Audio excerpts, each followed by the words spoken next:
Hello friends, வணக்கம் and welcome to Kalanthika's lifestyle. இன்றைக்கி Kalanthika's lifestyle என்ன வீடியோ அப்படின்னு பார்த்தீங்கன்னா, நல்லா கிறிஸ்பியாக மொறுமொறுன்னு வெண்டைக்காய் ஃப்ரை வந்து எப்படி பண்ணுறது அப்படிங்கிற வீடியோ தான். அதுக்கு சில டிப்ஸும் நான் சொல்லியிருக்கிறேன். அதனால் வீடியோவை ஃபுல்லாக பாருங்கள்.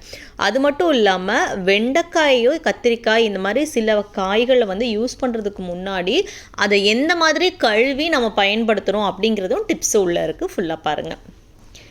வெண்டைக்காய் கத்திரிக்காய் இதிலெல்லாம் பார்த்திங்கன்னா நிறையா அந்த பெஸ்டிசைட்ஸ் வந்து நிறைய யூஸ் பண்ணக்கூடிய காய்கறிகள் இதெல்லாமே. ஏன்னா சீக்கிரமாக பூச்சி வரக்கூடியது. அதனால் இந்த மாதிரி வெண்டைக்காய் கத்திரிக்காய்லாம் நீங்கள் வாங்கிட்டு வர்றப்போ நீங்கள் அப்படியே வந்து சும்மா தண்ணியில் வாஷ் பண்ணிவிட்டு பயன்படுத்திடாதீங்க. இந்த மாதிரி நீங்கள் ஒரு அகலமான பாத்திரத்தில் தண்ணி ஊற்றி அந்த வெண்டைக்காயை போட்டுட்டு ஒரு 15-20 கிராம் புளியை வந்து நல்லா கரைச்சி அந்த புளி தண்ணியில் நீங்கள் கழுவுற தண்ணியோட நல்லா ஊற்றி ஒரு 15-20 நிமிஷம் ஊற வச்சுருங்க. இந்த காய் வந்து கிட்டத்தட்ட ஒரு 15-20 நிமிஷம் அந்த தண்ணியில் ஊறணும். அந்த புளி தண்ணியில் நீங்கள் உடனே நினச்சோன்னே எடுக்கக்கூடாது. இந்த மாதிரி நீங்கள் உள்ள அந்த புளி தண்ணியில் ஊற வச்சு தேய்ச்சி கழுவுறப்ப கிட்டத்தட்ட ஒரு 80% ஆஃப் அந்த பெஸ்டிசைட்ஸோட அந்த இஃபெக்ட் எல்லாமே வந்து குறையும். இது வந்து ஒரு ப்ரூவன் தியரி. கண்டிப்பாக நீங்கள் செய்ய வேண்டிய காய் என்ன அப்படின்னு பார்த்தீங்கன்னா, வெண்டைக்காய்க்கு கத்திரிக்காய் மிளகாய் இதுக்கெல்லாம் வந்து நீங்கள் கண்டிப்பாக இதை ஃபாலோ பண்ணி பாருங்கள். நான் ரொம்ப நாளாக இதே டிப்ஸ் தான் ஃபாலோ பண்ணுறேன். அதே மாதிரி வெண்டைக்காய் ஃப்ரைக்கு வந்து எப்பவுமே வெண்டைக்காய் கட் பண்ணுறப்போ இந்த மாதிரி சின்னதாக கட் பண்ணிக்கோங்க. நம்ம குழம்புக்கெல்லாம் கட் பண்ணுற மாதிரி ரொம்ப பெருசாக நீளமாக கட் பண்ணாதீங்க. ஃப்ரை பண்ணுறதுக்கு எப்போவுமே நல்லா அடிகனமான பாத்திரம் எடுத்துக்கோங்க. இரும்பு பாத்திரம் வந்து வெண்டைக்காய்க்கு, அதுவும் கேஸ்ட் அயர்ன் பாத்திரமாக இருந்தால் ரொம்ப சூப்பராக இருக்கும். நான் வந்து தேங்காய் எண்ணெய் 4 ஸ்பூன் எடுத்துருக்கிறேன். நீங்கள் நல்லெண்ணெய், கடலெண்ணெய், என்ன ஆயில் யூஸ் பண்ணுறீங்களோ யூஸ் பண்ணிக்கோங்க. கடலைப்பருப்பு, உளுத்தம்பருப்பு, கடுகு போட்டு தாளிச்சுக்கோங்க.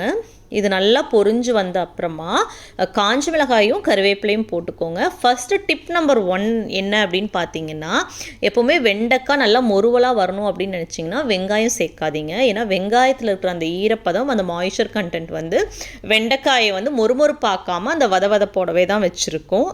அதனால் கடுகு, உளுத்தம்பருப்பு, காஞ்ச மிளகாய் போட்டு தாளிச்சிட்டு நீங்கள் வந்து வெண்டைக்காயை டைரெக்டாக எண்ணெயில் போட்டுருங்க. வெங்காயம் சேர்க்க வேண்டாம். இது டிப் நம்பர் 1.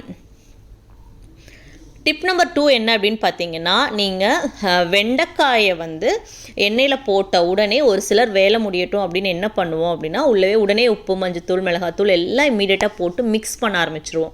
அந்த மாதிரி மிக்ஸ் பண்ணால் என்ன ஆகும் அப்படின்னு பார்த்தீங்கன்னா, வெண்டைக்காயில் இந்த வழவழப்பு இருக்குது பார்த்தீங்களா, அந்த ஜெல் மாதிரி நம்ம பெரட்டி விடுறப்போ வந்து அது கொஞ்சம் நேரத்துக்கு நல்லா வதங்க வரைக்கும் அந்த வழவழப்பு இருக்கும்.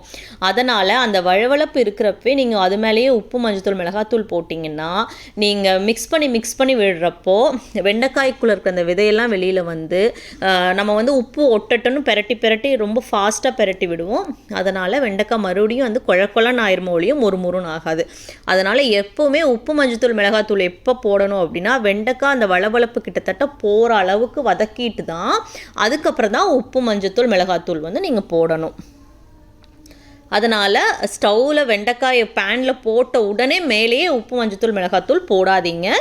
கொஞ்சம் நல்லா ஒரு அரை டு முக்கால் பாகம் வெண்டைக்காய் வதங்கின அப்புறமா உப்பு, மஞ்சத்தூள், மிளகாத்தூள் போடுங்க. நல்லா வெந்து வதங்கி வர்றப்போ பார்த்தீங்கன்னா வெண்டைக்காய் வந்து பாதியாக குறைஞ்சிரும். என்றைக்குமே இரும்பு பாத்திரம் வந்து வெண்டைக்காய் ஃப்ரை, உருளைக்கிழங்கு ஃப்ரை, கத்திரிக்காய் ஃப்ரை இதுக்கு எல்லாமே வந்து ரொம்ப சூப்பராக இருக்கும். இந்த பேனில் வந்து நம்ம செய்கிறப்போ, அடிகனமான பேனில் செய்கிறப்போ அந்த கிறிஸ்பினஸ் வந்து ரொம்ப சூப்பராக இருக்கும். இப்போ சூப்பராக ஃப்ரை ஆயிடுச்சு பாருங்கள். நல்லா உதிரியாக ஓரங்கள் எல்லாம் அப்படியே வெண்டைக்காய் வந்து நல்லா ப்ரௌன் ஆயிரும். சாப்பிட்றப்போ வந்து நல்லா மொறுமொறுன்னு இருக்கும். இந்த மாதிரி நீங்கள் ஃப்ரை பண்ணிங்கன்னா அந்த கடலைப்பருப்பு, உளுத்தம்பருப்போட ஃப்ரை பண்ணி சாப்பிட்றப்போ ரொம்ப சூப்பராக இருக்கும். சாம்பார் சாதம், ரச சாதம், எங்கள் வீட்டில் எப்பவுமே லெமன் ரைஸ்க்கு வந்து வெண்டைக்காய் பொரியல் செய்வோம். ரொம்ப ஃபேவரட் அதுவும் கூட. ஸோ கண்டிப்பாக இந்த டிப்ஸ் எல்லாம் ஃபாலோ பண்ணி உங்கள் வீட்டில் நீங்களும் வெண்டைக்காய் ஃப்ரை செஞ்சு பாருங்கள். கண்டிப்பாக உங்களுக்கும் பிடிக்கும். எப்படி இருந்துச்சு அப்படிங்கிற கமெண்ட்ஸும் என் கூட ஷேர் பண்ணிக்கோங்க. தேங்க்ஸ் ஃபார் வாட்சிங் கலந்திகாஸ் லைஃப் ஸ்டைல். பாய்.